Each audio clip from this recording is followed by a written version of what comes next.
Okay, so I had to think how to present things, and I will not present a single disease. I'll give you 25 years, 24 years of Israeli South, okay? And it's a mass casualty genetic situation.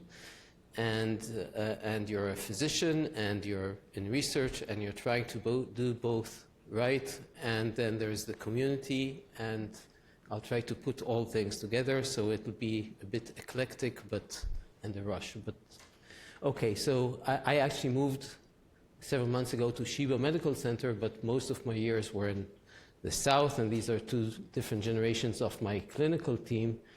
And these are various generations of my research team across the street. And this is the reason I was there.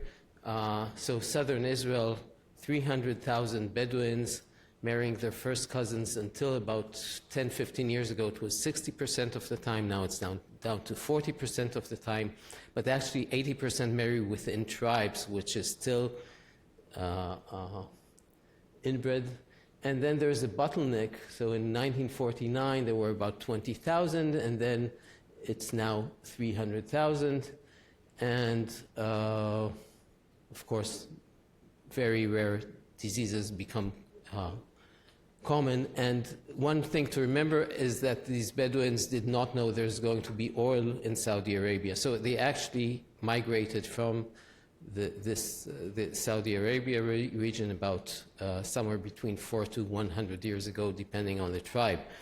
So when I talk about founder mutations, we found many of them are common to tens of millions in the Arabian population worldwide. Another thing is to remember is that Jews, we know that Ashkenazi Jews are genetically known for diseases. Turns out that other non-Ashkenazi Jews also have common diseases. And in fact, the most common diseases in Moroccan Jews, in Iraqi Jews, and Iranian Jews were found in my lab and are now screened for. So some of the diseases, just to make sure we work on really severe diseases, okay, we're not dealing with things that are not significant. And as an MD PhD, it's really an MD PhD, okay? So my training was a PhD in immunology, but then the postdoc was in developmental biology, and then pediatrics and clinical genetics, and here everything merges together. And you start from the clinic, no diagnosis, crosses the street to my research lab, has a diagnosis, crosses back the street for a prevention program, which is government paid, but I'll show you later, we have a set of 10 nurses going throughout the villages and implementing tens of thousands of carrier screening tests free. As for the research lab, because my background was in developmental biology, so it's a genetics lab, we actually also did quite a few bioinformatics tools, but new ones, but we do in-house the molecular biology, we do in-house the CRISPR mice, we do in-house CRISPR zebrafish and Drosophila. So actually a single PhD student does 4 diseases. On one he or she goes to a Drosophila, on the other to a mouse. Now I'll go through quite a lot of diseases, assume that all of them we worked out in-house the biochemistry, and for most of them also a model system. Some of the bioinformatics tools we developed within the years. So actually S2G is something I liked. It was 15 years ago. And the idea is that if you have a syndrome with polydactyly, for example, and you have a list of potential genes, it accumulates 15 different databases of transcription factor networks or whatever, and selects of your candidate genes, the ones that are most likely in one of these networks, and so on. Verista is a very good tool for finding disease genes. It's free online. GeniePool is actually nice. It's integrated genomic and clinical data, and it's very, very cheap to upkeep and has it with the clinical data integrated. just a few examples for how we work. So this was a potential microcephaly dominant gene, and we inserted the human mutation, the human gene, the mutated one, into Drosophila, and we showed that the Drosophila have smaller heads. This is a recessive disease, another microcephaly gene, and here we went to zebrafish, and with CRISPR we introduced and we showed. We always go to the model system, first of all, to prove that we're on the right path, okay? And then we have the model system to study mRNA-seq or whatever we want. Beyond that, this is one of my favorite, nice picture. Ehlers-Danlos, they're extremely flexible and they tend to bleed. And look at the mouse in the left, which has a CRISPR insertion of the human mutation in the mouse ortholog. And if you try to make a knot like that in the tail of a normal mouse, no way you can succeed. And there is a bleeding tendency, as you can see when we... Okay, so again, and here we have also a treatment possibility. So you start with a human disease and you go on to a new disease gene and then a model. Another example of how we approach things, so neural tube defects worldwide are about 1 out of 1,000 births. In the Bedouin community, it's about 1 out of 100. We sorted out 5 tribes in which it is common and seems to be recessive. Couldn't find any coding mutations, and we were looking for candidate genes before we begin. And this is actually work done in the lab by Tamar many years ago. And we took neural tubes in two different time points in the embryo, in the mouse embryo, and the assumption was that the neural tube closes because, so you'd expect that genes that turn on the closure will be in the open, expressed in the open segments, and once it's closed, then neuronal differentiation begins. So then shoot up the genes that have to do with neuronal differentiation, and in fact, we did, when you look at the RNAs of both things, you can actually, these are some of the neuronal differentiation genes which don't have names yet, and they're new ones and came out through this analysis. There's a lot of work in the community, so throughout the 2 decades, regularly, we go out to high schools, we go out to colleges, and in fact now some 60% undergo the testing, and we do it with religious leaders and do it right so that it integrates. For example, the soul of the Muslim embryo, there's a discussion whether it comes into the body at 40 days or at 120 days. So we discussed it with the religious leaders, and it's 120 days, which means we can do chorionic villi sampling and still make an impact. And then there are nurses that, more than 10 nurses that go to the villages and do the testing. One thing which is unique to this population is that if a person is a carrier, the chances that the spouse is a carrier in our statistics is about 17%. Okay, so while in the normal population, usually the risk is very low. So, and as for success, there's a 30% reduction in infant mortality rate over the past decade or so, almost completely because of our work. And as for Sephardi Jews, again, the most common diseases in Moroccan, Iraqi, and Iranian Jews are screened for now routinely. Again, impact on the Arab world. I visited Qatar some 12 years ago. Israel had no relations at the time. And again, Qataris have nearly, it's the same community, the same genetics, the same founder mutations. And actually at the time it was also 60% cousin marriages. So it has impact for all these things. What have we achieved? So it's around 50 diseases now that have been discovered in the lab. I'm talking only new disease genes.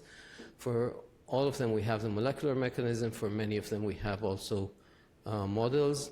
And again, all of them are now in screening programs. I'll give a few examples. Okay, so lethal congenital contractural syndrome is a nice word, but this is what it looks like. If they're lucky, they die within hours, and if they're unlucky, within weeks or months. And we had seen it in 8 different tribes. We thought it would be a founder mutation. No, it was 3 different founder mutations in 3 different tribes, 3 different pathways, and just a glimpse how we move on from that. So when one adds neuregulin from the outside of the cell, then RB3 migrates into the cell. If you knock down PIP5, the phosphatidylinositol pathway gene first, then it doesn't. So we started with the genetics, and then we worked out the biochemistry of how it possibly. This is preliminary. We'll need to repeat that. Microcephaly, just for microcephaly, 3 different genes. Actually, the first one, alpha, is an autophagy gene. We had no idea why should an autophagy gene cause microcephaly. And Rotem Kadir, who worked on that, had this crazy idea, which he managed to prove. And it turns out that alpha actually does autophagy of disheveled 3 aggregates, and that controls Wnt signaling, and then the canonical.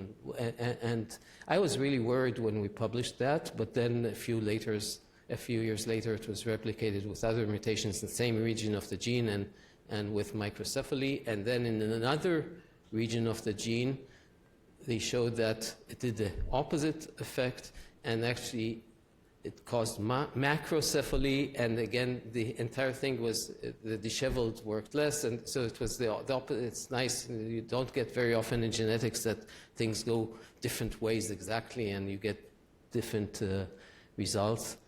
MAP11, for example, in the lower part of the slide was a nameless gene with no known anything. And we ended up showing that it is a microtubule-associated protein, and showed both in zebrafish and biochemically the entire scope of this thing. So we start with in about 10, just from the 50 diseases, 12 we discovered before the exome sequencing era, okay? And in at least 10 of them, we had no idea what's the gene. So we started from 0 and had to go throughout the. This was an interesting family tree, 5 sisters with sick kids, and their 4 brothers had only healthy kids. And looking as a geneticist, it seemed like genomic imprinting. And in fact, we showed that it is a new genomic imprinting syndrome. Ortal Barel was a PhD student in the lab. And this Birk-Barel syndrome is now, at least in the European conferences, is a main genomic imprinting syndrome with a lot of studies on how to relax the imprinting and so on. And there are patients throughout the world now with this syndrome. In fact, we sorted out the molecular biology of that when Brother Willie was still being, not clear the mechanism totally. And infantile neuroaxonal dystrophy. Kids are born fine. About a year, they stop talking, they stop connecting, and they die whenever you let them die. And we showed that it is because of a mutation in phospholipase A2, and actually then it makes sense. So phospholipids are aggregated in the brain, and when at a year you get this disease. Now it's interesting because, first of all, we showed it's a storage disease, but then the mutation we found is actually common throughout the Arab world. So this is like the Tay-Zaks of Ashkenazi Jews. This is in much of the Arab world. Another twist is that they have iron accumulation in the brain. Now, why should, because of a phospholipase defect, should you have iron accumulation? And that turned on people dealing with Parkinson and Alzheimer, and in fact, this whole pathway is now one of the studied ones in these 2 neurodegenerative diseases. Osteogenesis imperfecta, for any pediatrician, that's collagen dominant, not in Arabs. In Arabs, in fact, in our community, but throughout the Arab world, it's a recessive disease, mostly because of mutations in this transmembrane homotrimer, and the mechanism is totally different. A bit Jewish stories. Several neurologists in Israel saw this disease in both Moroccan Jews and Iraqi Jews. So at 8 months, the brain is fine. At a year and a half, you have atrophy of both cerebellum and cerebrum, and by 2 years, total atrophy. They're spastic, they're with epilepsy, they totally disconnected. And we thought it would be one disease. We couldn't find anything in Moroccan Jews. And then anyway, we ended up finding in Iraqi Jews a mutation in CEP6. So it turns out I knew of 20 amino acids in humans. Turns out there's 21.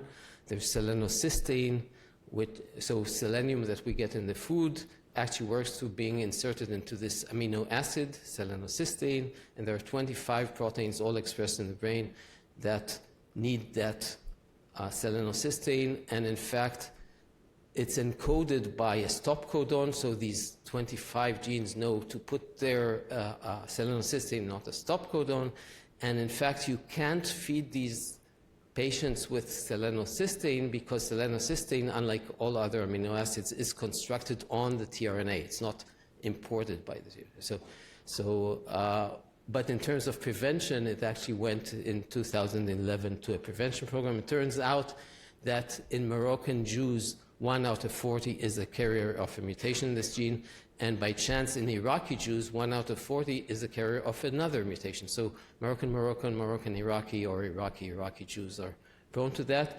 And then when we went to the Moroccan patients, many of them didn't have at all a mutation in this, and they had 2 different mutations in a totally different pathway, exactly the same phenotype, and in fact, 1 out of 40 is a carrier of one of these 2 mutations, and the 2 mutations in Moroccan Jews, one is Moroccan, and one is from the Spanish expulsion from 1400, and so, and you can actually trace things back. I was several years ago approached by Jews, Mashhadi Jews from Long Island. So it turns out that in 1700 and something, a Shah in Iran, in Mashhad, brought in 40 Jewish families to take care of his finances. He was killed 7 years later. There were pogroms. Anyway, they got stuck there and got married with each other. Today, there are in the world 20,000 Mashhadi families. 10,000 of them are in Long Island, Great Neck, Long Island. The rest are throughout the world. And they noted that they have kids being born with no eyeballs. And they couldn't sort it out, and then they were told to go to me, so the head of the community flew over. Anyway, we ended up showing that it is due to a mutation in a gene that has nothing to do with the eye development in an intron. And looking around the gene, a few genes away is Indian hedgehog. Now, Indian hedgehog in humans is not related, but in mice is associated with eye development. And after many mice transgenic with a what we showed is that the mutation in the intron of the next door gene is actually an enhancer of eye development in IHH.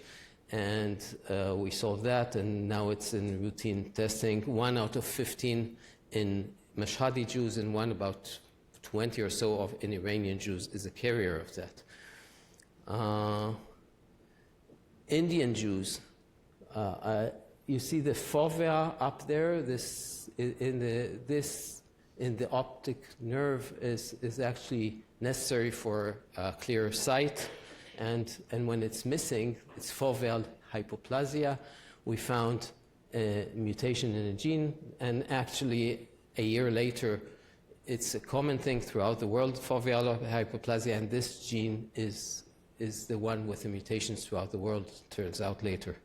Ethiopian Jews, interesting, 7 generations back, so in Ethiopia, the Jews made sure 7 generations back there's no relation between when they got married, but when they came to Israel, it sort of deteriorated, and you start seeing the first diseases, and this is a muscle disease. We showed it's caused by a gene that we knew nothing about. It was a horrible project because the mutation was in the stop codon, adding 4 amino acids, something that you don't know what is the function of.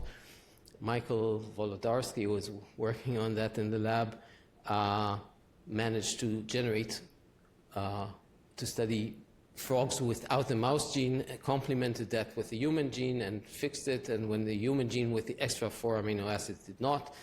Anyway, he ended up showing that it is part of the exon junction complex and upstream of furanidin receptor 1, and in fact then he went back to the patient's muscle biopsies, and this is furanidin receptor, and that is in the muscle of the patient, and it's not there.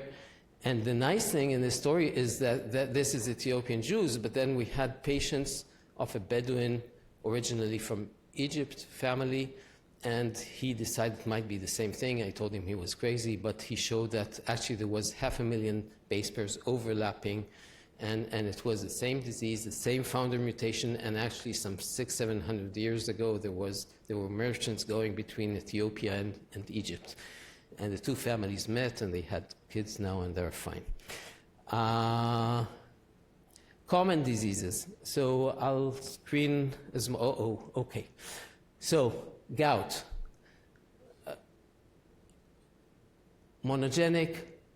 We showed that it's due to delactate dehydrogenase defect. So delactate, it's not the lactate we know of, it's the isomer of that.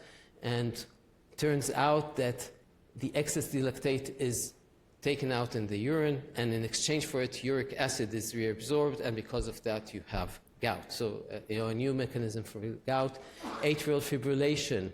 We showed autosomal dominant heredity of nocturnal atrial fibrillation due to a mutation in the potassium channel that has a gain-of-function mutation, and actually this gene undergoes circadian rhythm, so that nighttime the expression goes up, and then the fibrillation.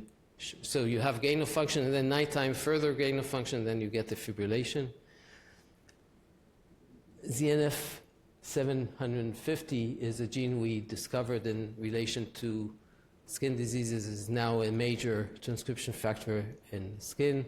The first gene for myopia. This is a nice story. Meconium illus, okay? Constipation at birth. For a pediatrician, that means cystic fibrosis usually, okay? But this family had no cystic fibrosis, just meconium illus, and we showed that the mutation is in a cyclic GMP generating enzyme, and cyclic GMP is needed to activate the CFTR. Now this guanylyl cyclase is only in the intestine, so you don't get the entire scope of CF, just the intestinal part, okay? It actually shows you something about modifier genes, and it gives you an idea. And by the way, when we published that, at nearly the same time, another group showed a gain-of-function mutation, same gene, and they had congenital diarrhea. So, again, the plus and minus.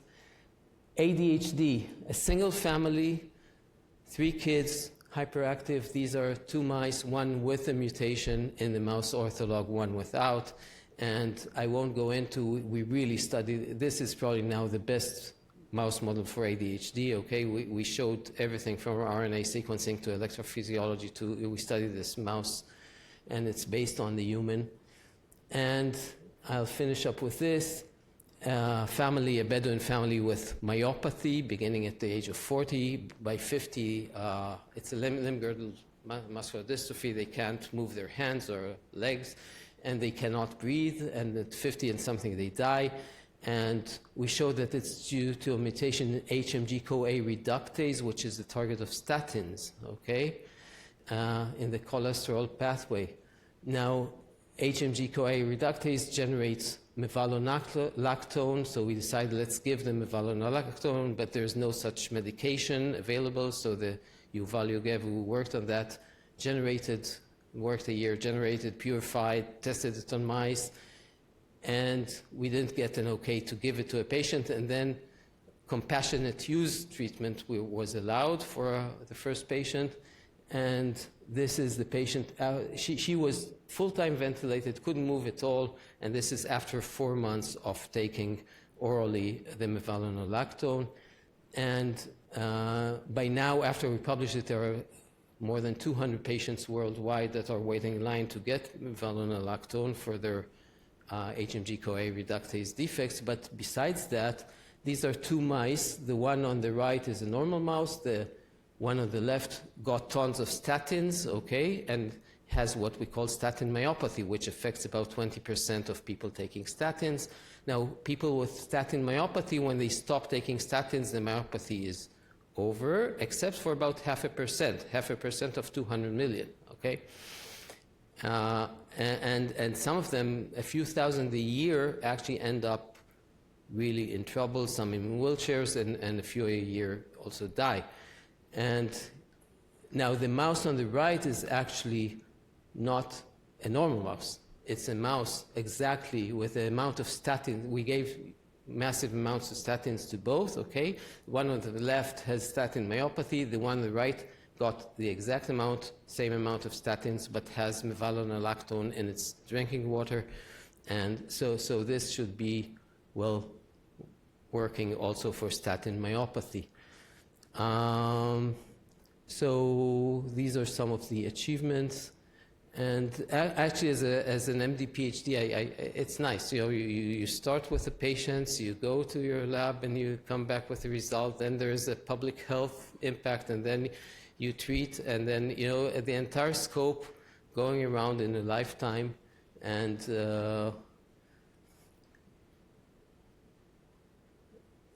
I won't go. We have wonderful stories going on.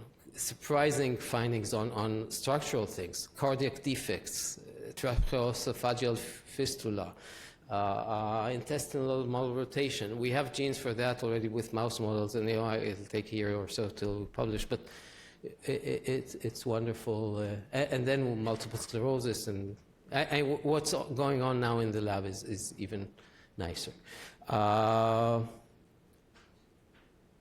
And I think what I really like most are the kids, what I call.